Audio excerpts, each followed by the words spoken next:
नमस्कार दोस्तों, स्वागत है आपका अपने YouTube चैनल वीर द्विवेदी एजुकेशन हब पर। उम्मीद करता हूं कि आप बेहतर होंगे, आपका परिवार पूर्ण रूप से स्वस्थ और खुशहाल होगा डियर। आज हम बात करेंगे एक ऐसे प्रैक्टिस सेट की जो कि आगे आने वाला सुपर टेट हो या पीईटी एग्जाम हो जो कि यूपी ट्रिपल एससी के थ्रू आयोजित कराया जाने वाला है, या कोई भी ऐसा वनडे एग्जाम आप दे रहे हैं जहां से जीके, स्टैटिक और सामान्य अध्ययन से प्रश्न पूछे जाते हैं, तो ये वीडियो सिर्फ और सिर्फ उसी एग्जाम के लिए है। तो वीडियो को बिल्कुल शिद्दत, जोश, उत्साह और लगन से देखें और वीडियो पर अंत तक जरूर बने रहें। और वीडियो पर पहली बार जितने भी लोग आए हैं सब्सक्राइब करें, लाइक और शेयर करना ना भूलें डियर। तो आइए शुरू करते हैं। पहला प्रश्न कह रहा है, चूहों का मंदिर किसे कहा जाता है? कोणार्क मंदिर को, कैलाश मंदिर, बृहदेश्वर मंदिर या करणी माता मंदिर? तो डियर, जो चूहों का मंदिर है वो राजस्थान के करणी माता मंदिर को कहते हैं डियर। डी ऑप्शन एकदम करेक्ट है। इसे हम चूहों का मंदिर के नाम से जानते हैं। कोणार्क का जो मंदिर है इसे हम सूर्य मंदिर कहते हैं, जिसे हम ब्लैक पैगोडा भी कहते हैं। इसका निर्माण नरसिंह देव ने करवाया था, याद रखिएगा। बृहदेश्वर का मंदिर ये राज प्रथम ने बनवाया था, जो कि कहाँ पड़ता है? तंजौर में है। भगवान भोलेनाथ का एक विशाल मंदिर है डियर। कैलाश मंदिर जो कि सांची का है, ये भी आप नोट रखिएगा, ये भगवान भोलेनाथ का भी एक मंदिर है और इसे वर्मन वंश के शासक ने बनवाया था। तो चारों ऑप्शन आपको क्लियरिफाई हुए होंगे और इस प्रश्न का जो सही उत्तर है चूहों का मंदिर वो करणी माता मंदिर है। डी ऑप्शन एकदम करेक्ट है डियर। चलते हैं अपने अगले प्रश्न की ओर। राष्ट्रीय पक्षी दिवस कब मनाया जाता है? 1 जुलाई, 20 मार्च, 16 सितंबर या 12 नवंबर? तो जो राष्ट्रीय पक्षी दिवस है डियर वो हम प्रतिवर्ष कब मनाते हैं? तो मनाते हैं 12 नवंबर को। सी ऑप्शन एकदम करेक्ट है। याद रखिएगा डियर, 1 जुलाई को हम क्या मनाते हैं? तो आप बताएंगे कि साहब 1 जुलाई को हम हर बार जो है डॉक्टर्स डे मनाते हैं डियर, और 16 सितंबर को ओजोन दिवस मनाते हैं और 20 मार्च को विश्व गौरैया दिवस मनाते हैं डियर। नोट डाउन कर लीजिएगा। चारों ऑप्शन आपको क्लियरिफाई किए गए हैं। एक एक पॉइंट को शिद्दत से समझते हुए चलें। बात करते हैं अपने अगले प्रश्न की। राजीव गांधी खेल रत्न पुरस्कार के प्रथम विजेता कौन हैं? सचिन तेंदुलकर, मेजर ध्यानचंद्र, विश्वनाथ आनंद या कर्णम मल्लेश्वरी? तो जो राजीव गांधी खेल रत्न पुरस्कार के पहले विजेता हैं डियर वो हैं विश्वनाथ आनंद। विश्वनाथ आनंद जो कि शतरंज के एक टॉप खिलाड़ी हैं डियर। नोट डाउन कर लीजिएगा।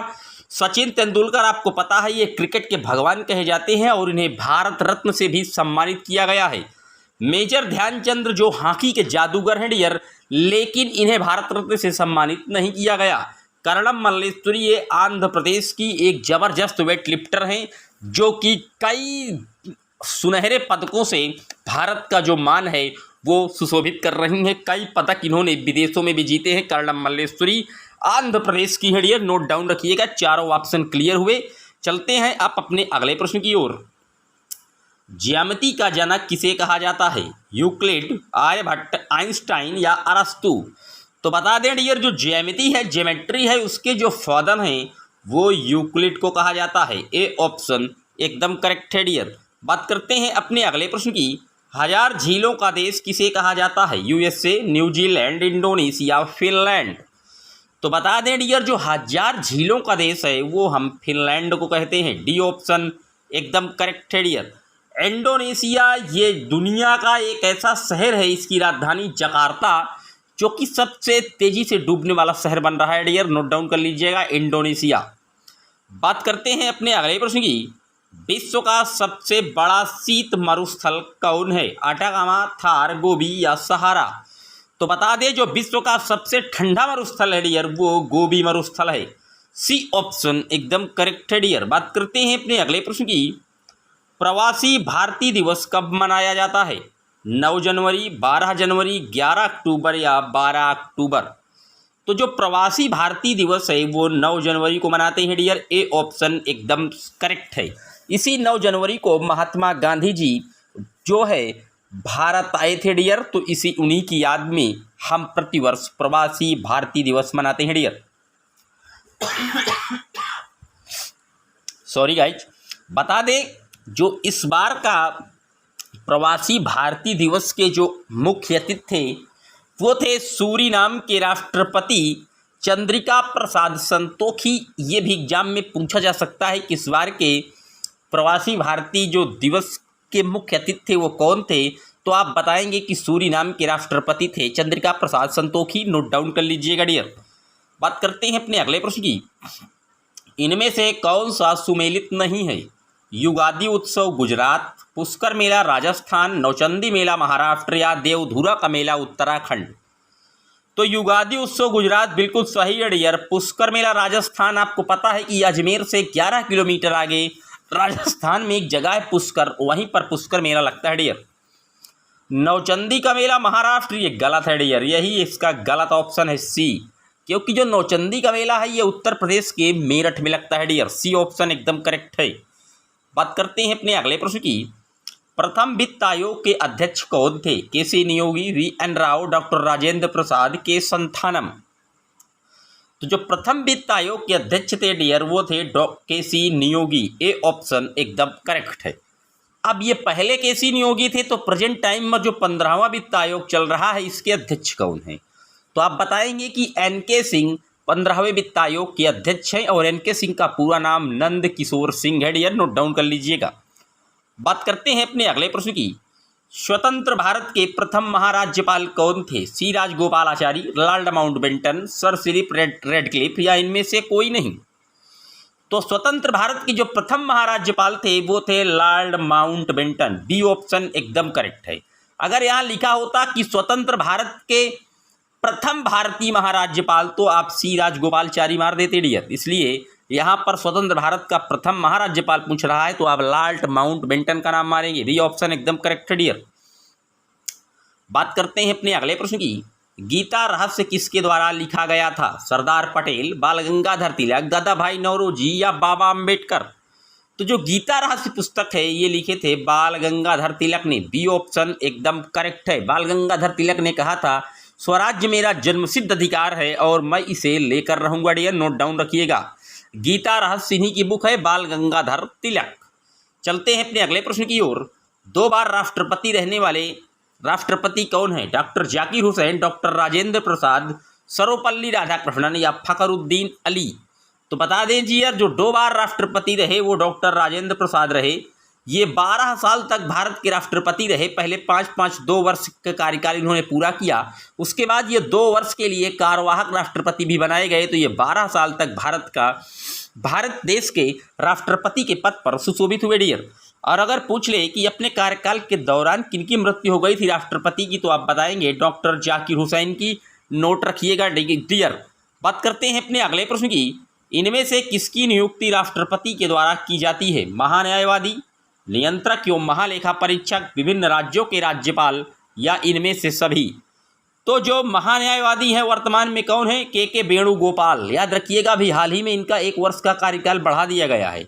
नियंत्रक एवं महालेखा परीक्षक यानी कि कैग कौन है? Control editor general. तो आप बताएंगे गिरीश चंद्र मुर्मू जी हैं। और विभिन्न राज्यों के राज्यपाल, आपको पता है कि हर राज्य में एक गवर्नर नियुक्त करता है और ये तीनों जो कार्य हैं ये सिर्फ और सिर्फ प्रेसिडेंट की मुहर से ही होते हैं। तो डी ऑप्शन एकदम करेक्ट है डियर। बात करते हैं अपने अगले प्रश्न की। आक्सेनोमीटर का उपयोग किसकी दर मापने में किया जाता है? वाष्पोत्सर्जन, प्रकाश संश्लेषण, पौधे की वृद्धि या ऊर्जा ह्रास। तो जो आक्सेनोमीटर का उपयोग है डियर ये पौधों की वृद्धि के मापन के लिए किया जाता है। इसका जो सही ऑप्शन है सी एकदम करेक्ट है डियर।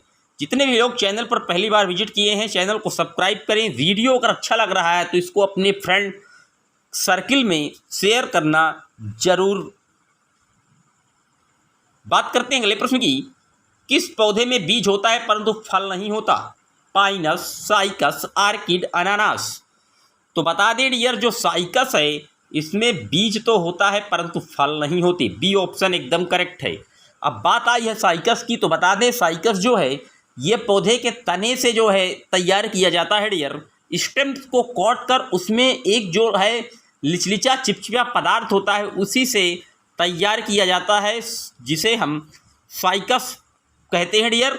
और ये इसमें बीज जो है होता है परंतु फल नहीं पाया जाता। नोट रखिएगा, बी ऑप्शन एकदम करेक्ट है डियर। बात करते हैं अपने अगले प्रश्न की। सोने के आभूषण बनाते समय उनमें से कौन सी धातु मिलाई जाती है? जस्ता, तांबा, सल्फर, चांदी। तो डियर बता दें, सोने के आभूषण में आप तांबा मिलाकर ही बनाते हैं। बता दें जो शुद्ध सोना होता है वो 24 कैरेट का होता है, और आप शुद्ध सोने से कोई भी आभूषण नहीं बना सकते क्योंकि ये इतना भंगुर होता है डियर। इसीलिए सोने में तांबा जरूर मिलाया जाता है। बिना तांबे धातु को मिलाकर आप कोई भी आभूषण नहीं बना सकते। नोट डाउन रखिएगा। सोने का जो सूत्र है वो है AU, याद रखिएगा। बात करते हैं अपने अगले प्रश्न की। सर्वाधिक तन्य धातु कौन सी है? हीरा, सोना, कापा, चांदी। तो तन्यता का मतलब वो होता है कि जिनमें नरमाहट हो, मुलायम हो, यानी कि हम जब उसे खींचना चाहें तार के रूप में तो काफ़ी दूरी तक खींच ले जाएं। तो जो तन्यता है ये सबसे ज़्यादा सोने में ही पाई जाती है। बी ऑप्शन एकदम करेक्ट है। बताते हैं कि 1 ग्राम सोने से लगभग 1 किलोमीटर से ज़्यादा की पतली तार को खींचा जा सकता है डियर। इतनी तन्य होती है ये धातु। नोट रखिएगा, बी ऑप्शन। बात करते हैं अपने अगले प्रश्न की। चाकू से काटी जा सकने वाली धातु है सीसा, तांबा, लोहा, सोडियम। तो चाकू से जो काट सकते हैं हम सिर्फ और सिर्फ सोडियम धातु को काट सकते हैं। डी ऑप्शन एकदम करेक्ट है। सोडियम बता दें डियर, ये अगर पानी या ऑक्सीजन के साथ अटैच हो जाती है तो ये आग का निर्माण कर देती है, आग लग जाती है सोडियम, इसलिए इसे वायु के संपर्क में नहीं रखा जाता। सोडियम को हम केरोसिन या मिट्टी के तेल में डुबो कर ही रखते हैं डियर। नोट रखिएगा, सोडियम का जो सूत्र है वो Na है। चलते हैं अपने अगले प्रश्न की ओर। पृथ्वी पर सबसे अधिक मात्रा में पाया जाने वाला तत्व कौन सा है? Oxygen, aluminium, hydrogen, ozone. तो प्रश्न में तत्व पूछ रहा है डियर, ये याद रखिएगा। जब तत्व पूछे तो आप ऑक्सीजन मार दीजिए, बिल्कुल सही है, ए ऑप्शन ऑक्सीजन O2। लेकिन अगर यहाँ धातु पूछ लेता तो आप एल्युमिनियम मारते डियर। दोनों में हल्का अंतर है। प्रश्न कई बार पूछा गया है, शिद्दत से प्रश्न को समझिएगा, एक एक पॉइंट। अगर यहाँ धातु पूछ लेता तो उत्तर एल्युमिनियम आ जाता डियर। तत्व पूछा है तो ऑक्सीजन होगा, नोट रखिएगा। बात करते हैं आज के अगले और अंतिम प्रश्न की। LPG का पूरा नाम क्या है? Liquid petroleum gas, liquefied petroleum gas, liquid purified petroleum gas, या इनमें से कोई नहीं।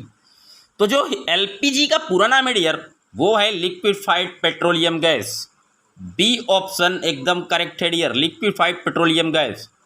जो LPG है इसमें ब्यूटेन और प्रोपेन का जो है मिश्रण शामिल होता है डियर।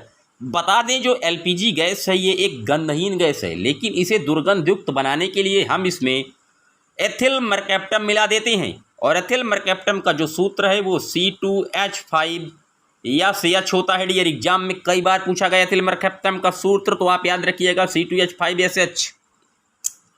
ये थे डियर टॉप 20 महत्वपूर्ण प्रश्न जो कि स्टैटिक जी के सामान्य अध्ययन से रिलेटेड थे।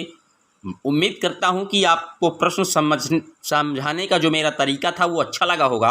अगर वीडियो आपको शिद्दत से समझ में आया है एक पॉइंट, तो एक बार वीडियो को लाइक और शेयर कर दें, और चैनल पर जितने भी लोग पहली बार विजिट किए हैं एक बार सब्सक्राइब करें। मिलेंगे जल्द ही आपसे एक और वीडियो में, तब तक के लिए जय हिंद, जय Bharat. Thanks for watching my video.